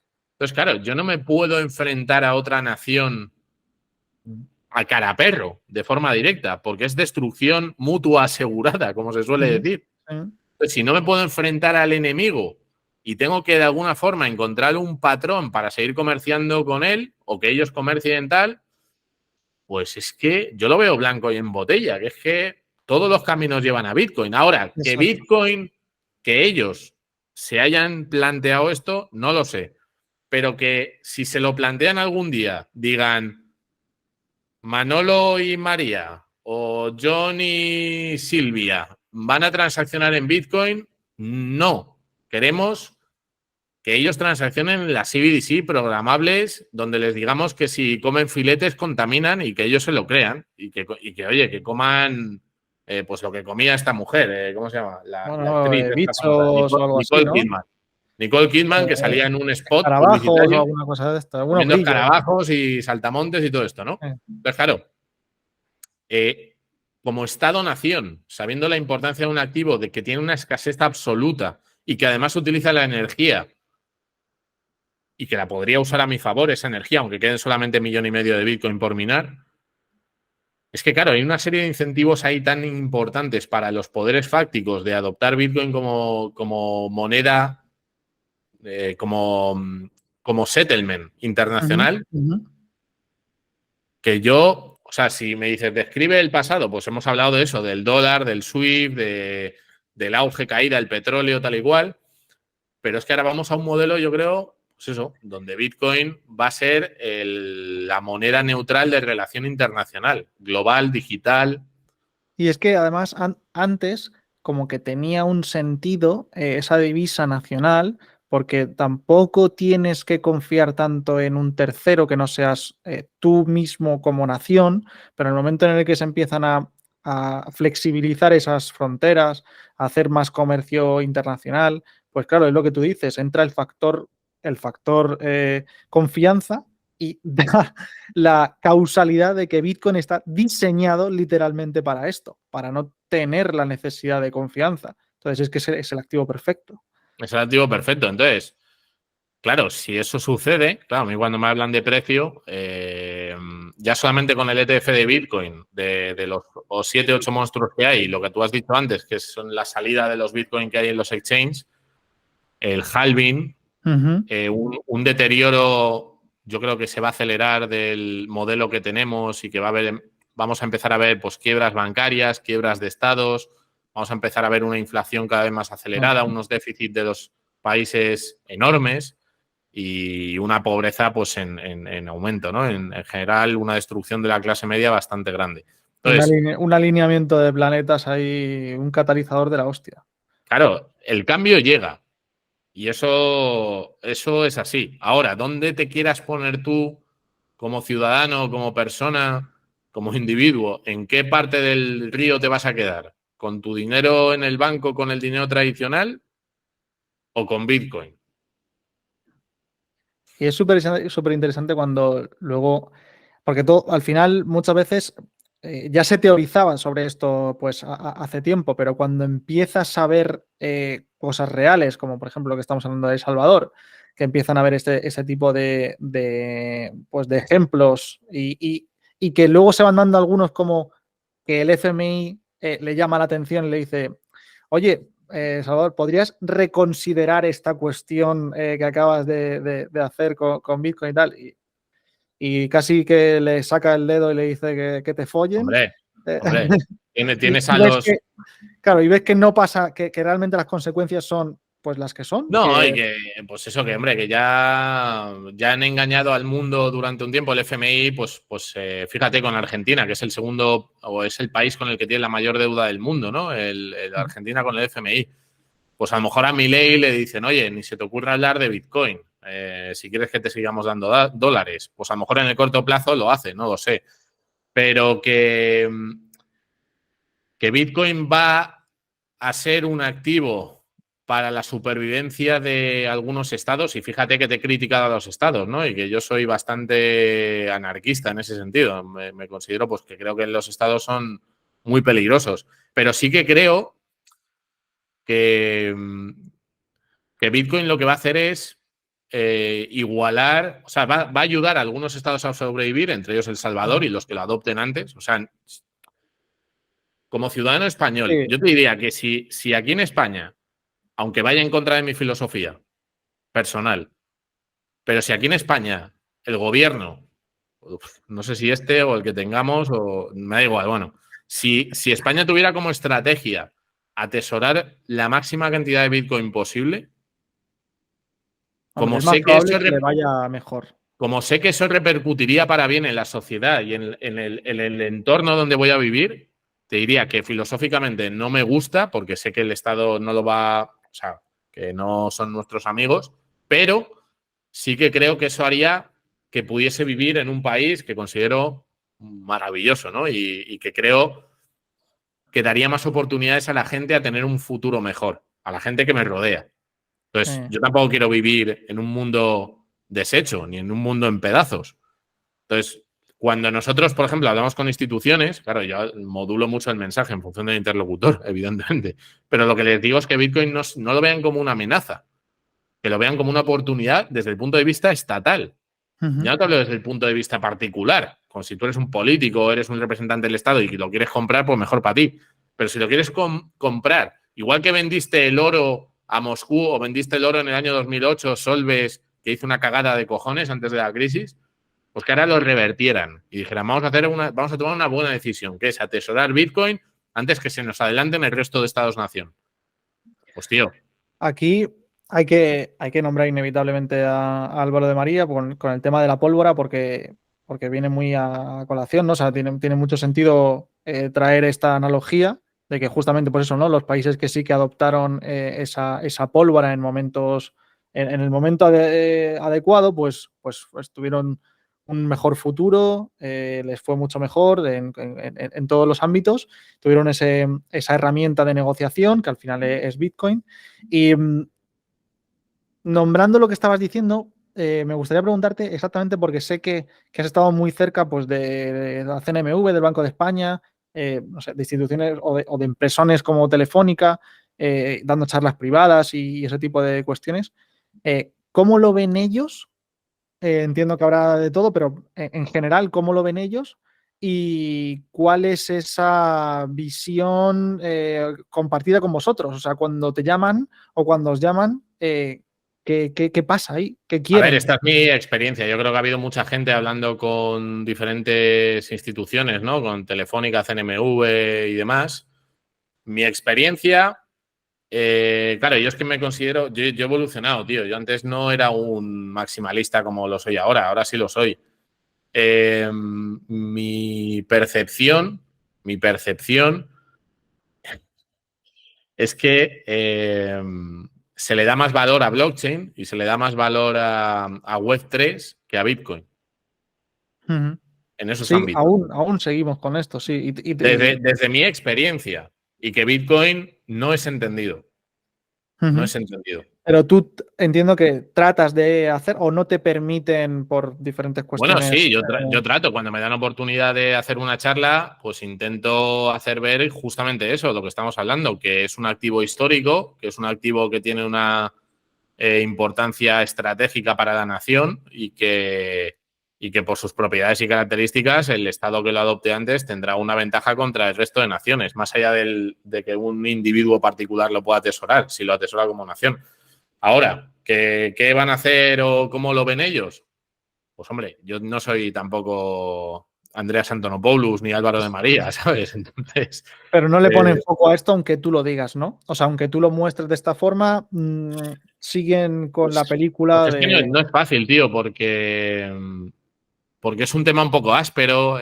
Yo creo que todas las cosas que hemos hablado que estamos hablando en esta charla, pues claro, son cuestiones que ellos conocen perfectamente desde su lado, ¿no? Desde el lado de que ellos o sea, ellos están convencidos de que son el bien y de que hay que perpetuar esa estructura de poder por los tiempos de los tiempos, ¿no? Ujú. Y no se dan cuenta de que su estructura de poder se está quedando obsoleta y de que tienen que adaptarse. Entonces, es difícil asumir ese mensaje y asumir ese. Y es difícil además trasladar las ideas de una forma que no sean, pues eso, que no agredan, joder, y que se entiendan bien. Entonces, bueno, yo creo que lo acabarán entendiendo, como todos, que están transitando su camino, que desde mi punto de vista, y yo esto pues es algo que hago siempre, yo hablo de Bitcoin, cuando me llaman para hablar de Ethereum o de Cardano o de NFTs o cosas de estas, pues yo directamente digo que no. O sea, ¿por qué? Porque para mí es desviar al interlocutor, a esas personas, de lo que es lo importante. Y yo Ujú. ya, pues no quiero hacerlo. Ahora, Si tengo que hacer, pues o sea, si en la empresa listamos un token nuevo, pues sí, entrevisto a la persona que lista el token, claro que lo entrevisto. Y oye, y si a lo mejor hacen un proyecto y le sale bien, pues de puta madre. Pero de ahí a hacer una formación y hablar de cosas que no son Bitcoin, creo que es perder el foco, porque esto es un activo tan importante y tan relevante que todo lo que sea hablar de Ethereum o de las stablecoins o de cualquier otra cosa, creo que es confundir a la gente. Entonces hay que dejarlo lo más claro posible. Y Javi, ¿por qué crees que inevitablemente, porque claro, yo estoy siempre al final relacionado con gente que empieza, tanto en formaciones como en todo tipo de eventos o cosas así, y hay como una inevitable atracción por eso, ¿no? Por todo el mundo blockchainiano, criptomonedas de todo tipo y por ese boom instantáneo, por esa ganancia súper rápida. Entonces, Tú lo estás diciendo. sí, no, al final es eso, ¿no? O sea, pero aunque trates desde el principio de orientarles, inevitablemente, sí, muy bien todo eso de Bitcoin, pero ¿esto qué? Pero porque ellos quieren escuchar el próximo Bitcoin, qué oportunidad se están perdiendo y tú, persona que llevas 5 años en el ecosistema, que les digas cuál es ese token o cuál es ese proyecto que Claro, les va a pero si hacer lo vieran millonarios. bien, si llevas tanto tiempo y lo has vivido, y además tú y yo también Pero hemos pasado por todo eso de es seguido. naturaleza humana, Adrián. O sea, al eh, final tú piensas, vale, con Bitcoin ya me he perdido el tren, que no se lo han perdido, ni muchísimo menos, todo lo contrario. pero si siguen así, sí se lo van a perder. Si siguen así, sí se lo van a perder. Y entonces piensan, porque la gente sigue pensando en términos de dólar, euro, etcétera. Entonces, ellos no piensan en que pueda haber una transición como la que estamos hablando, que tampoco es seguro. Joder, a lo mejor no sé si va a pasar en un año, en 5 o en 10. A lo mejor esto tarda más de lo que pensamos porque el sistema es más resistente de lo que parece. Yo creo que no, pero no lo sé. Yo llevo diciendo que esto se va al carajo desde que vi el tema de Zeitgeist en el año 2011-2012. Yo entendí que esto se iba al carajo. Lo que pasa es que no sabía cuándo. Pero yo llevo escuchando a Peter Schiff, que es el defensor del oro, que por eso me planteé comprar oro, porque coño, este tío dice cosas con sentido, el oro, dinero duro, tal y cual. Pero este tío iba diciendo que esto se va al carajo desde el año Bueno, a 2007-2008. ver, según Ray Dalio, en realidad es que, o sea, no, porque no es instantáneo, no es a la mañana, ya está. No, es un proceso. Y ese proceso, pues sí, estamos en caída, pero claro, la caída, pues la caída de un imperio, pues puede durar más o menos tiempo. Ya hemos visto la caída de muchos imperios, toca este. Pero bueno, cerrando el círculo, porque ya llevamos, si no me equivoco, más de una hora, cerrando el círculo ahora que has dicho lo de tu inicio, que es como hemos empezado, me gustaría hacerte la última pregunta relacionada con China también, que lo has comentado al principio. ¿Cómo ves, o sea, realmente crees que va a haber como dos bloques en el mundo, pues Oriente y Occidente, y que Bitcoin puede ser relevante en o no lo ves así? Por haber estado allí, entender un poquito más. No sé si has estado pues, siguiendo informado sobre Bueno, China. ¿Cómo lo ves tú esto? a ¿Cómo ver, ves el yo, mundo en general y cómo entra en juego Bitcoin en este nuevo a ver, yo mundo? creo que la relación de China y Estados Unidos a nivel comercial es importantísima, importantísima, o lo ha sido. Y lo que estamos viendo en los últimos trimestres es que el comercio entre los dos países está desplomando. O sea, cada vez Estados Unidos tiene menos importaciones de China y cada vez más empresas estadounidenses están marchando de China. Uh-huh. Y aparte de las cosas que escuchamos, que yo no sé si son verdad o no porque no estoy allí, pero el tema de Evergrande, el tema de la crisis Sí. de algunos bancos que está teniendo, de la crisis del sector inmobiliario, que para China es, según dicen, un 30% del PIB, que es una auténtica salvajada. Entonces, claro, y al mismo tiempo en Estados Unidos estamos viendo que hay una inflación muy alta, que los tipos de interés han subido a niveles más altos que el año 2007-2008 y que se van a empezar a romper cosas y que el sector inmobiliario, los precios de los inmuebles también se están empezando se está empezando a notar, están bajando ya fuerte, ¿no? Entonces, claro, vamos de un periodo en el que ha sido una relación de crecimiento a un periodo en retroceso, ¿no? Desde que Trump empezó y ya puso aranceles y puso limitaciones al comercio con China. Y también, pues ahora lo hemos visto, creo que ha sido con el gobierno de China que ha prohibido a todos los funcionarios del país tener un Apple, ¿no? Entonces, claro, estos son ataques directos de un lado y de otro. Ahora lo vemos aquí en Europa, que aunque no es tan importante, también somos buenos clientes de China. Y ahora ha habido pues una decisión en el Parlamento, la semana pasada, el jueves o el viernes, donde decía Ursula von der Leyen que los coches eléctricos chinos están siendo financiados directamente por el gobierno y que eso al final provoca dumping y que afecta al sector de automoción y de la fabricación en Europa. Entonces, lo que estamos viendo es una de las 4 fases que termina en conflicto militar, ¿no? Vemos la guerra comercial, vemos la guerra tecnológica, vemos la guerra informativa y vemos la guerra militar. Entonces, ¿cómo creo que va a acabar esto? Bueno, pues yo creo que el tema de Taiwán, que China lo que está haciendo es esperar a las elecciones del año que viene con Biden y con Trump y con DeSantis y con Kennedy, a ver quién sale.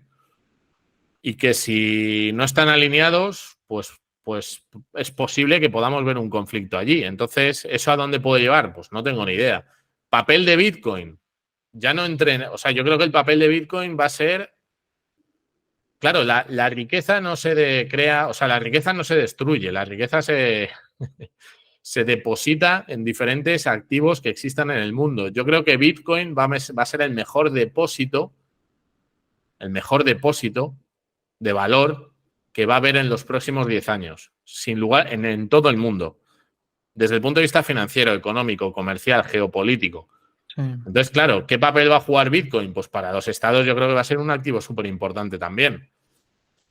Claro, en este punto es que, claro, veíamos como parecía que le estaba quitando el papel de ese líder del mundo, ¿no? De la potencia mundial que tiene Estados Unidos, y parecía que se la estaba quitando China, pero luego cuando veo que echa a los mineros, que tiene otro tipo de, pues no sé, lo de Evergrande, no sé, ciertas cuestiones que le debilitan, en cierto modo, a tener ese rol, y por otro lado, Estados Unidos sí está mal, por lo que estamos diciendo sistémicamente, pero claro, está adoptando ciertas cosas, pues no sé, sí que ha traído a esos mineros, sí que tiene reservas de Bitcoin en cierto modo. O sea, yo creo que lo están haciendo por lo bajini, los dos países. Sí. O sea, en cuanto a Bitcoin, porque el otro día, no sé si leí que China también había cambiado la regulación de tener criptomonedas como que era... se consideraba legal tener otra vez criptomonedas en China, ¿no? Y eso, bueno, pues son cositas... Para volver a prohibirlo otra vez, ¿no? Después de unos años... Bueno, no lo sé. Claro, es que...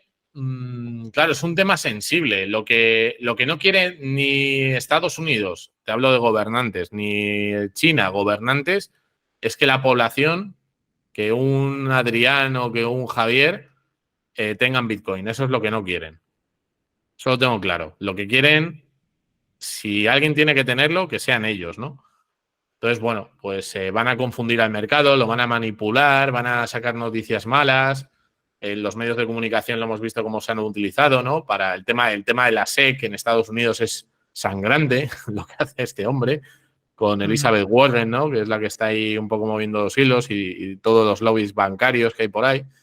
Entonces, claro, pero que esto es sistémico, que aquí en España, pues hombre, que un Bit2Me, que somos nosotros, llame la atención en un momento determinado de empresas gigantescas, pues hombre, por mucho Bit2Me que sea, y es lo que me preguntabas antes, ¿qué percepción tenía o qué sensación tenía cuando hablábamos de Bitcoin? Pues igual no nos cuentan todo, ¿sabes? No lo sé. Pero tener el control, las llaves de la puerta de entrada y de salida de Kraken, de Binance, de Coinbase, de Bit2Me, de lo que vaya habiendo por ahí, pues yo creo que es la tendencia, ¿no? Y que si se hace a través de un banco, pues es muy evidente, pero si se hace a través de una empresa de otro sector, pues es menos evidente. Entonces, para los estados yo creo que esto va a ser estratégico, pues yo es que lo tengo clarísimo. Ahora, ¿cómo se desarrolle todo? Pues es difícil predecir el futuro, pero la pinta que tiene es que, pues eso, que estamos en una guerra comercial, que vemos que los movimientos militares en Polonia, en Bielorrusia, en Finlandia, hoy veía que iban a hacer unas prácticas de vuelo en Alaska, 5.000 militares rusos. Entonces, claro, la cosa no está retrocediendo, la cosa está avanzando. no solo con China y Estados Unidos, sino en Europa y en África también, que vemos ahí que eso es un polvorín increíble, y los intereses de Francia que hay ahí, ¿no? Entonces, claro, todo esto se está moviendo a una velocidad increíble, y cuanta más incertidumbre y más inestabilidad haya, más afectadas se van a ver las divisas fiat. Es que es inevitable. Entonces, pues en ese sentido lo van a necesitar, Adrián. Es que yo, Drongo, no veo otro escenario. Y si alguien me llega y me dice, no, es que mira, por esto y por esto, Bitcoin no tiene ningún sentido. Digo, pues vale, pero de momento no he visto a nadie. Sí, yo también estoy siempre investigando posibles contras y detractores, y lo único que hacen es reforzarme en cierto modo la dirección, ¿no? Y parece que, como tú bien decías, todos los caminos llevan a Bitcoin. Javi, ha sido un placer increíble. Ojalá puedas venir en más ocasiones. No sé si quieres decir alguna cosa más final. Pues bueno, entendiendo que la audiencia que te sigue y si han visto el vídeo hasta el final, pues están muy interesados en todo esto, bueno, pues leeros todos los libros que podáis del ecosistema, pues la filosofía de Bitcoin, el patrón Bitcoin, para empezar por ahí, si os los habéis leído ya, pues hay muchos, ¿no? De Bullish Case for Bitcoin, de Andreas Antonopoulos, el Master in Bitcoin, aunque ese es más técnico, etcétera, etcétera. Y que pues que tengáis como objetivo llegar a un Bitcoin. O sea, tener un Bitcoin en el futuro yo creo que va a ser algo tan especial, sin que sea consejo de inversión, evidentemente, pero que va a ser algo tan especial y tan único que creo que va a ser bueno para vosotros. Entonces, bueno, pues igual que se lo diría a mis familiares o amigos, pues os lo digo a vosotros. Efectivamente. Estamos muy alineados, ya lo sabes. Y ha sido de nuevo un placer, Javi, y ojalá tengamos más ocasiones como esta. Pues seguro que sí, Adrián, el placer ha sido mío.